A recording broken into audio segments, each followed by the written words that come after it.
اور یہ بھی علماء ایک طریقہ بتاتے ہیں کہ اگر کوئی شخص اپنے عمل کو صالح کر لے تو امام زمانہ خود اس کو ڈھونڈ نکالیں گے. اپنا تم عمل تو صالح کر لو، اپنا عمل تو نیک کر لو، ان کے احکام کے مطابق زندگی تو گزارو، تمہیں امام زمانہ کو تلاش کرنے کی نوبت نہیں آئے گی. امام زمانہ علیہ السلام تم کو خود ڈھونڈ کر تمہارے پاس پہنچ جائیں گے. گناہوں سے بھرپور زندگی میں ان کی چہرہ انور کی سعادت کی توفیق وہ ممکن ہے کہ ہاتھ سے نکل جائے. آیت اللہ بہجت نے جو 700 نکتے کی ان کی جو کتاب آئی ہے در محضر آیت اللہ بہجت اور کئی والیوم کے اندر، اس کے دوسرا جو والیوم ہے اس میں یہ سوال ان سے پوچھا گیا کہ اتنی بڑی تعداد ہے لوگوں کی جو کہ بظاہر لگتا ہے کہ امام زمانہ علیہ السلام کی بہت مشتاق بھی ہے اور وہ ظہور کی منتظر بھی ہے، پھر بھی امام کیوں نہیں ظہور کر رہے ہیں؟ بھائی یہ مشتاق بھی ہیں، یہ چاہتے بھی کہ آپ ظہور کر لیں، اتنی بڑی تعداد ہے تو پھر کیوں ظہور نہیں ہوتا ہے؟ تو آیت اللہ بہجت نے فرمایا ہو سکتا ہے کہ 40 کروڑ افراد بھی ان کے نام لیوا ہوں لیکن تب بھی امام ظہور نہ کریں، کیونکہ اگر وہ آ بھی گئے، دیکھیے یہ جملہ ہے جو کہ لوگوں کے اصلاح کے لیے انہوں نے کہا ہے، اگر وہ آ بھی گئے تو ان کے ساتھ وہی سلوک کیا جائے گا جو ان کے پاک اور طاہر اجداد کے ساتھ کیا گیا. خدا سے دعا کرو کہ تمہارا شمار امام زمانہ علیہ السلام کو تیر مارنے والوں میں نہ ہو.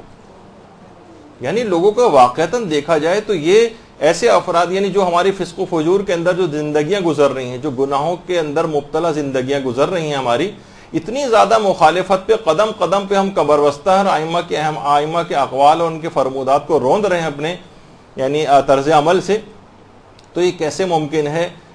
ایسے افراد اس وقت بھی انکار کر دیں گے اور مخالفت پہ کمر بستہ ہو جائیں گے.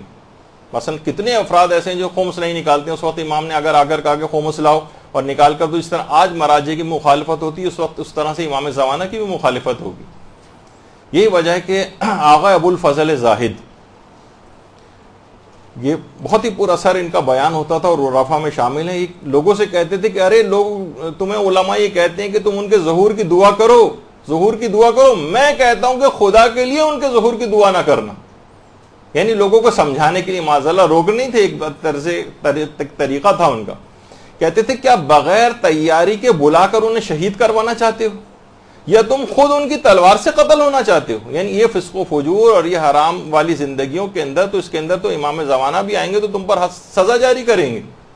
اپنے آپ کو تیار تو کر لو، اپنے آپ کو کچھ بنا تو لو تاکہ تم ان کی حفاظت بھی کر سکو. اتنی بڑی تعداد صالح افراد کی تیار کرو، پھر ان کو بلاؤ. تو جو ہر وقت بلا رہے ہو اور تیاری تمہاری ہے نہیں، تو یا تو تم ان کو نقصان پہنچا دو گے یا اپنے آپ کو نقصان پہنچا لو گے.